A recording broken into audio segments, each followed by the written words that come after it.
body relationship issues. It feels so hard sometimes to have a good relationship here upwards and then here downwards. These two things just at war.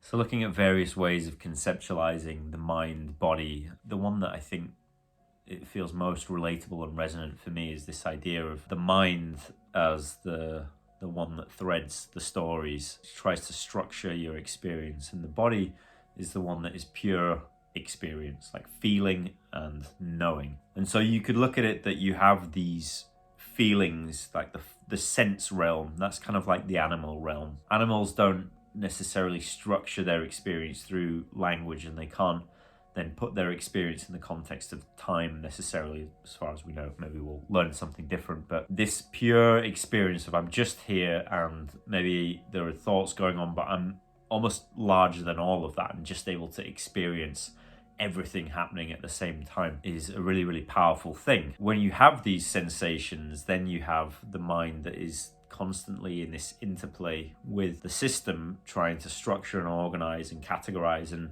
to an extent kind of compartmentalize things. So it's like I need to compress all of this sensation into a word, which I can then file away, and then I can bring that word back up at any point or communicate that word, and they'll be able to unpack that and have the bodily experience. Thinking about how this relates to the body, when you have the sense data here and the narrative structure here, those two things come together in the middle, which might be, say, like the heart, and there's an emotional driver to action. Should I go fight it? Should I flight it? Should I shut down and conserve energy? Or should I be open, explore, curious? Is this joyful? How should I interact with this experience that's going on? Emotion created by the combination of pure sense data plus storyline. So thinking about the body and the mind in those terms has really helped me to start to understand the relationship that I've had with my body over the years. And it's not always been an easy one. Like many people, there's all kinds of things that you wish that you could change, or experiences or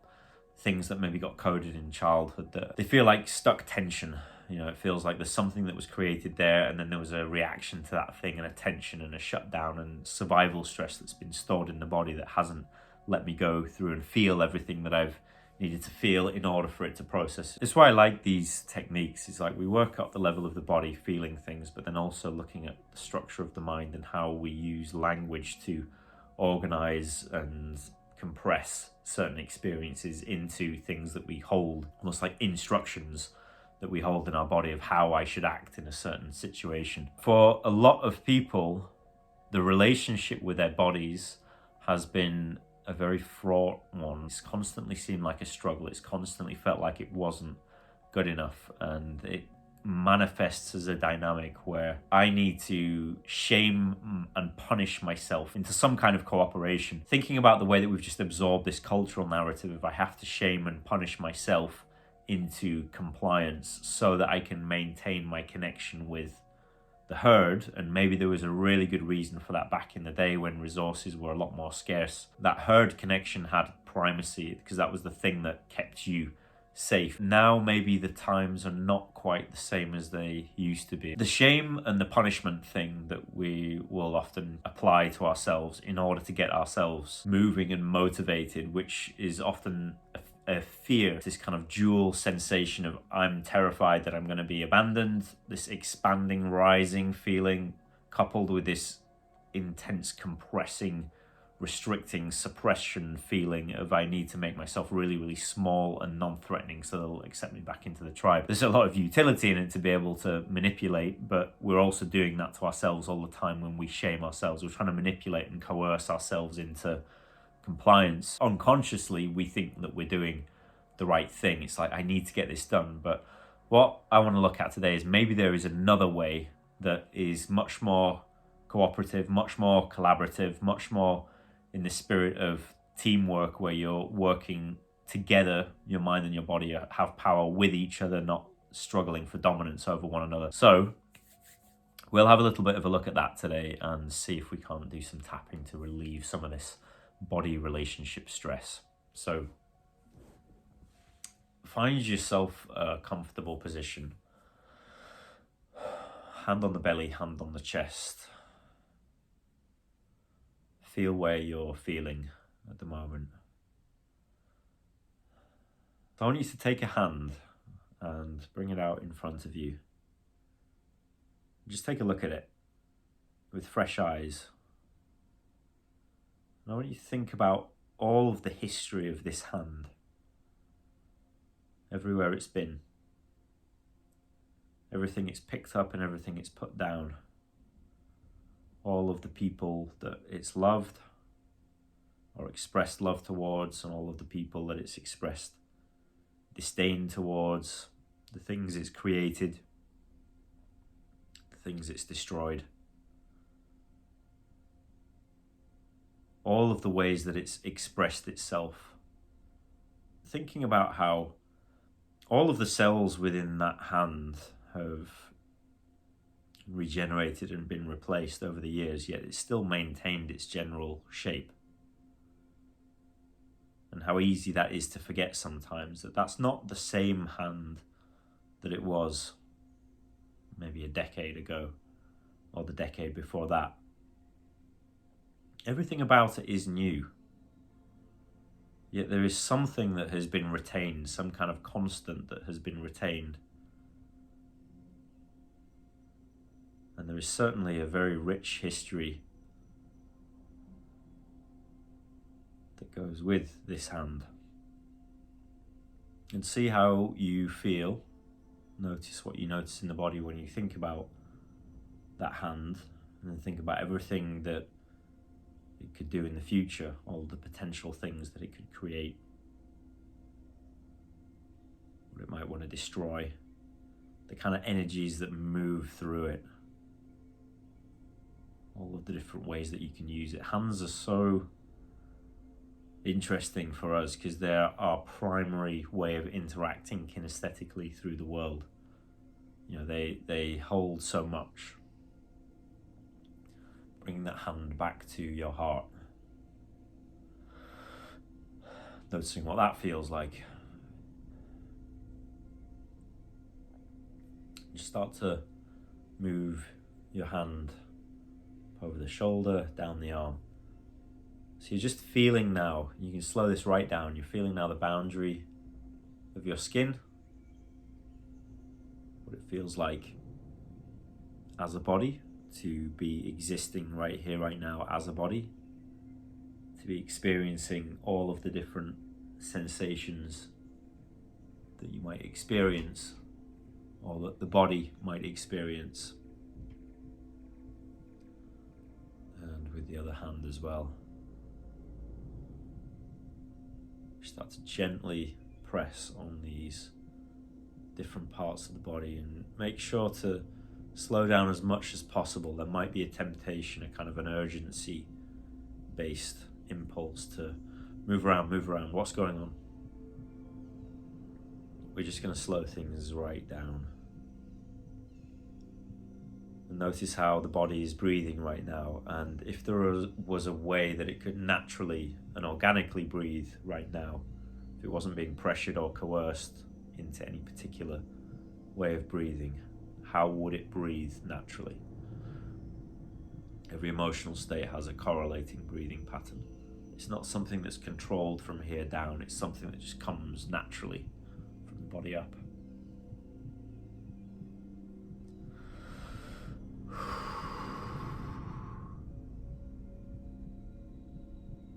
Just taking a few minutes to slow down and connect with exactly what's happening right here, right now.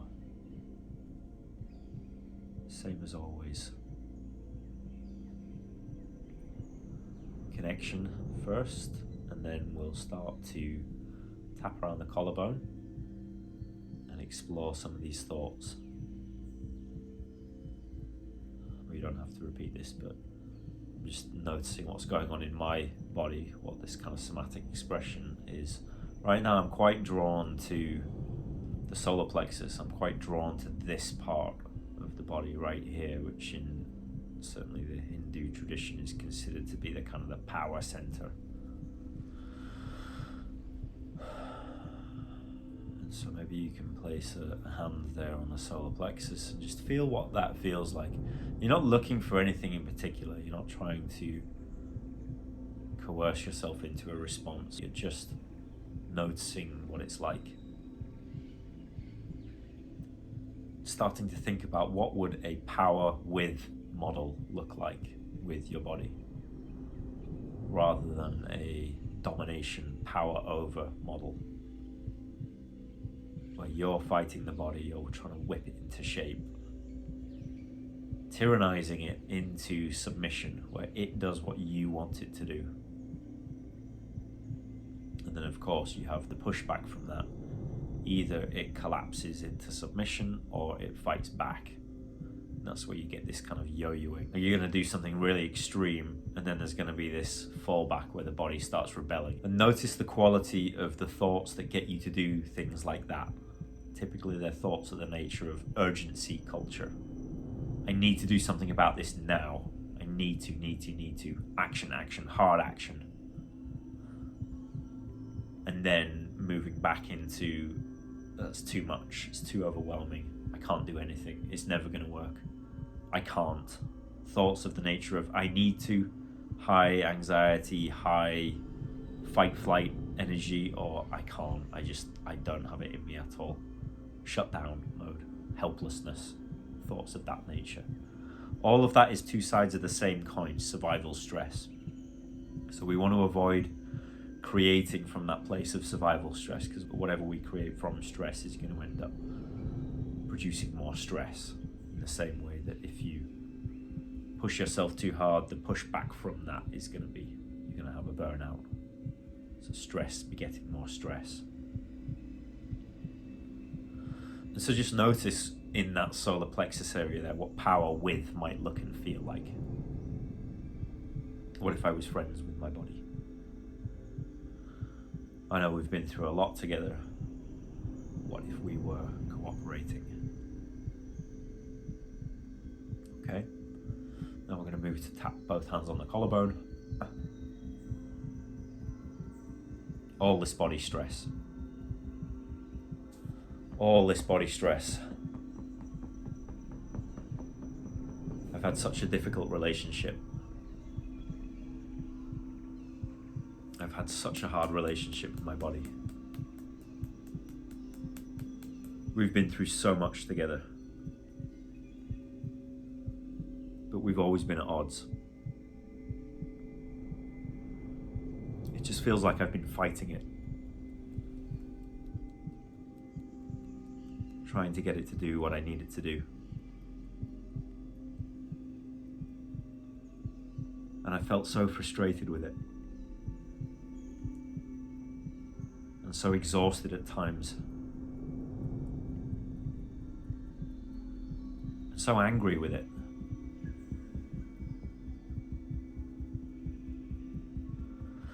I don't want to go on like this. This is too stressful. There's been times where I've had some really strong feelings about my body. Times where I've wished it'd be different. Times where I've really wanted it to be something else. Times where I've rejected and abandoned it. Times where I've pushed it away. Times where I've neglected it. Times where I've really hated it. And that feels really real.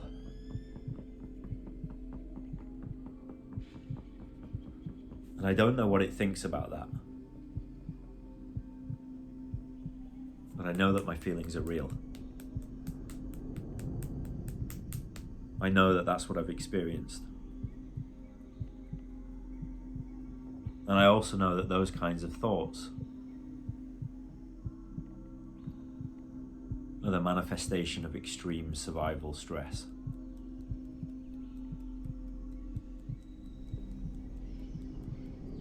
Intense urgency. intense need to change.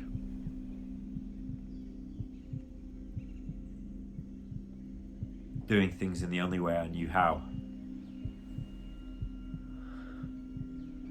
In the way I was taught by my culture.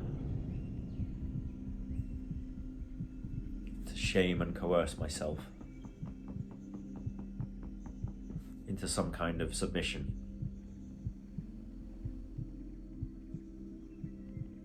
And I've been through so much.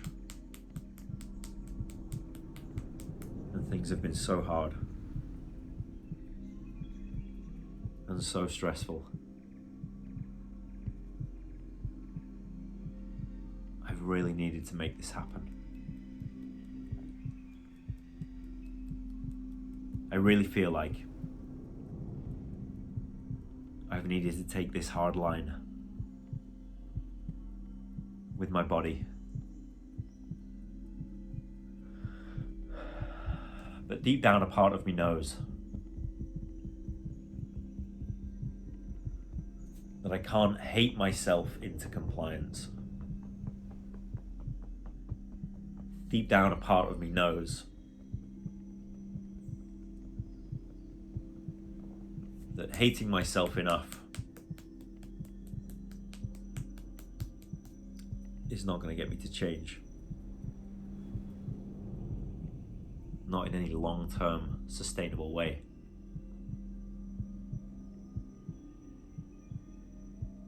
My body's been through so much. My body's been through so many things. The whole time it's been here. It's not always acted in the way I've wanted it to. But it's supported me over the years. It's doing trillions of complex things, moment to moment, trying to do its best with what it's been given. It's doing things that I couldn't even comprehend. If somebody asked me how do I digest food, I wouldn't be able to tell them. If somebody asked me how my heart works, how I breathe,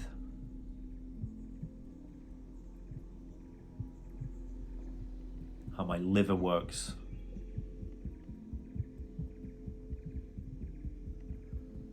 how this myriad of complex things all seem to work together. And maybe they don't always feel that great. But yet my body shows up for me. Day after day. And it's listening to everything I'm saying. And if I start to hate on it,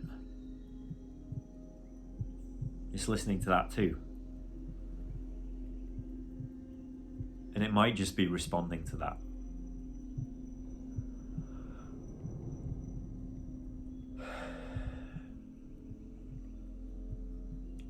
It might be deeply listening to what I'm saying. And taking all of that on. Carrying all of this hatred and shame. Trying to work its way through it.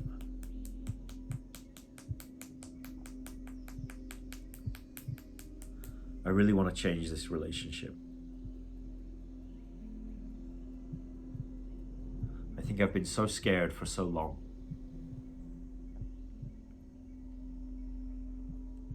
And I haven't known what to do.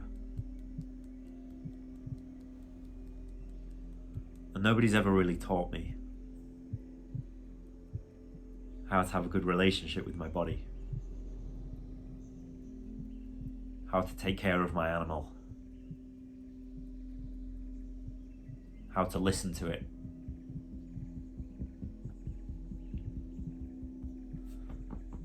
how to work with it, how to listen to what it's feeling,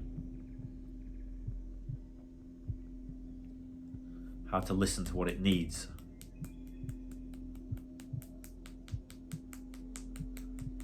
how to listen to nature as it expresses itself through my body. Because maybe it's smarter than me.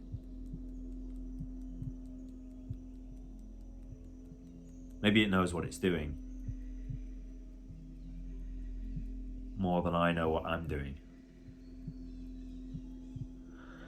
And if I could learn to trust my body, if I could learn to let go of some of this survival stress,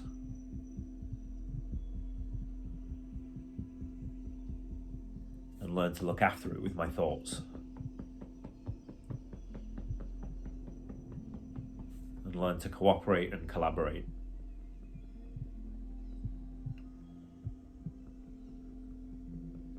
then just think of what's possible.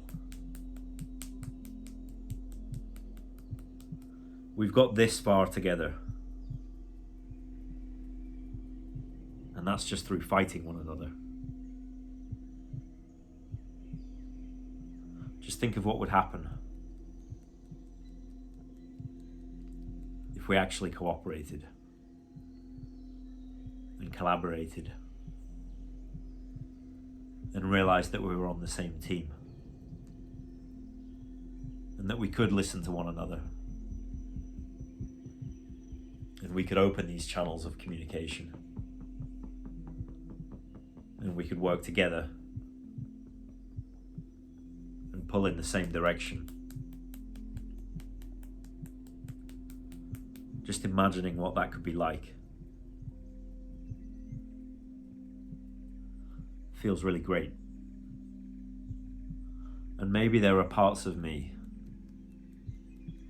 that still think this might not be possible. All of this survival stress, generating thoughts such as, I can't.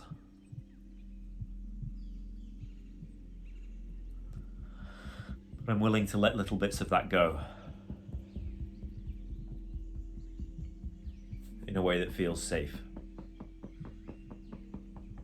And there's no rush. I'm willing to slow things down. Build a better relationship from the ground up.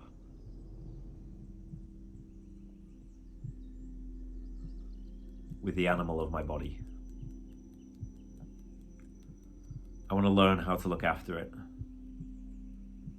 I want to learn how to listen. And I'm so sorry that it's been through so much. And I'm so sorry that I've rejected and abandoned it. And I'm so sorry that I've disconnected from it for so long. But I can also be aware that we've disconnected from each other because that felt like the safest thing to do at the time. Whilst also recognizing that right here, right now, I don't need to do that anymore. I don't need to stay disconnected from my body. God, sometimes it can be so painful. Sometimes it can be so uncomfortable. But I'm willing to commit to this community of cells and show up every day and build this joyful relationship. And I know I'm going to fail sometimes. And I know I'm going to make mistakes. And I'm probably still going to feel some survival stress. But that's okay.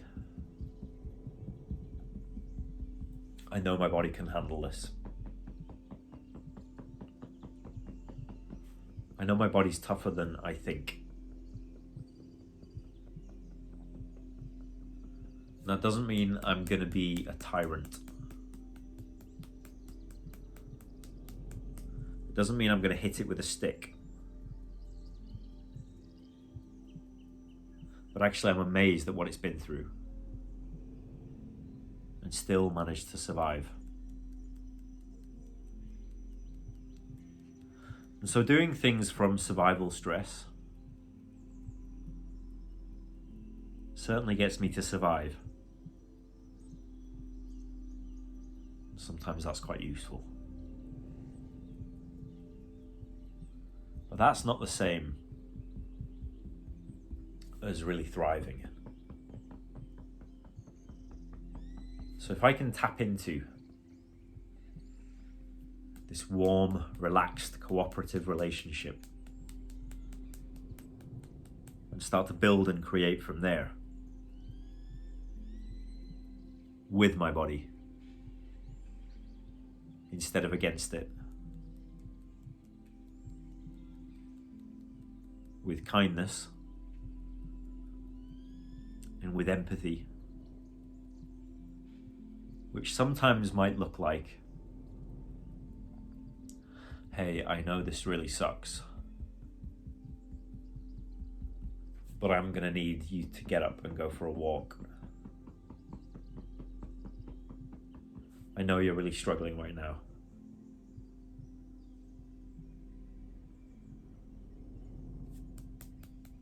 But we need to do this thing. Sometimes that's a kindness. And sometimes kindness looks like, you've been through a lot. Tell me what you need. I'm here for that.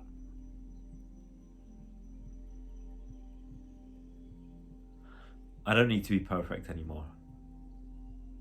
I don't need to struggle and strain to meet other people's ideas of perfection. I can be the love that I need and generate that internally by looking after this animal of the body, by looking after this community of cells, by showing up every day, releasing survival stress, building healthy capacity, and doing the things that I need to do to ensure that the relationship with my body is good. Holding the boundaries I need to hold, and letting go of the stress I need to let go of. I want to learn to love my body. And maybe that'll take time. Hand on the solar plexus, tap around the collarbone. But maybe it's worth it.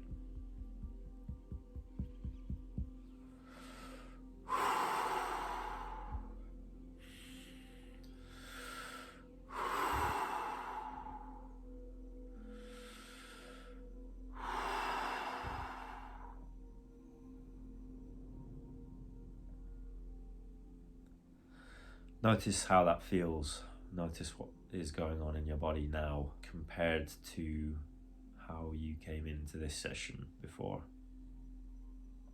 You can write down anything, make any notes of anything that came up for you, and feel free to tap through these videos as many times as necessary. Be a long-term process of just releasing stress bit by bit by bit and practicing these kinds of brain entrainments, these kind of pathways through the dense jungle of thought And we want to just bring that closer together and start to build that collaborative relationship with the body. So hopefully that's been useful, and let me know comments, feedback, anything that you want me to look at.